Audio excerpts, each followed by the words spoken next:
Hi. I am Heart speaking. I am a healthy heart. Last week my aunt developed a severe illness. Do you know what is it? It's myocardial infarction. That is, irreversible death of part of myocardium.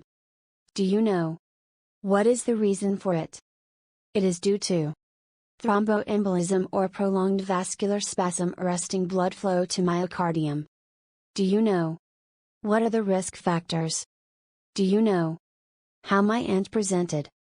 While she was cooking in the kitchen during the morning hours, she developed a severe chest pain, associated with vomiting and severe sweating. Let me get to those clinical features and their physiology last.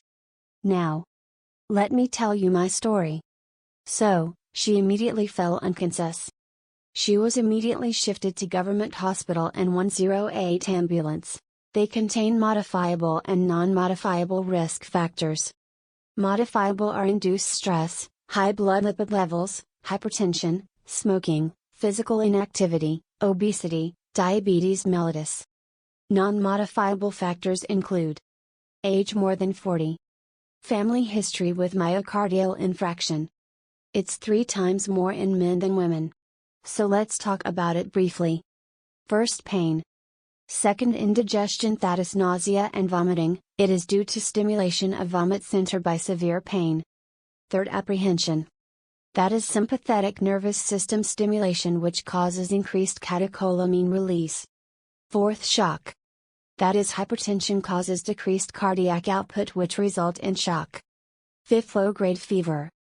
Due to inflammatory process caused by myocardial cell death. So let us come back to my story. Doctor at emergency room took ECG. ECG showed T-wave inversion, ST segment elevation, abnormal Q wave, and diagnosed as myocardial infarction. And some blood tests like CKMB troponin myoglobin were done. Let me get to this point later. The values are elevated, suggesting myocardial damage. So let's talk about the cardiac markers. First, myoglobin. It lacks specificity, rises in 1 to 4 hours. Returns to normal within 24 hours. Second, CKMB. Rises in 4 to 12 hours. Returns to normal within 36 to 48 hours. Third, troponin. Most sensitive and specific. Rises in 4 to 12 hours. May remain elevated up to 2 weeks. Back to my story. She was shifted to a CCU. And started on injection of streptokinase. And other drugs like urokinase. Tissue plasmagen activator can be given to dissolve clot. And beta blockers can be given to reduce oxygen demand. And anticoagulants like heparin or warfarin to prevent further spread of thrombus. And ACE inhibitors.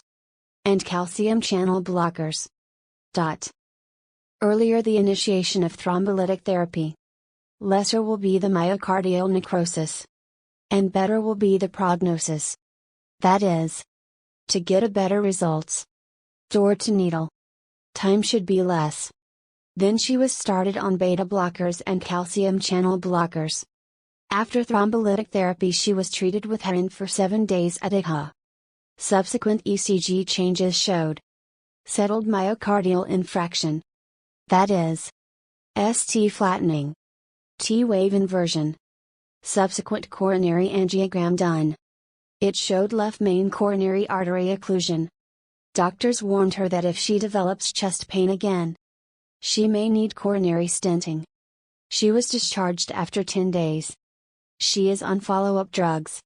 Also, doctors suggested some lifestyle modification, such as diet and nutrition, salt restriction, counseling, smoking cessation, avoid alcohol intake. God saved her life. Friends, I want to emphasize that keep me healthy by regular exercise, avoiding high cholesterol diet and quitting bad habits. Healthy heart makes humans happy. Thank you for everyone helped me throughout this video. Done by Julie Ranjoji for educational purpose. Special thanks to Mom and Animaker.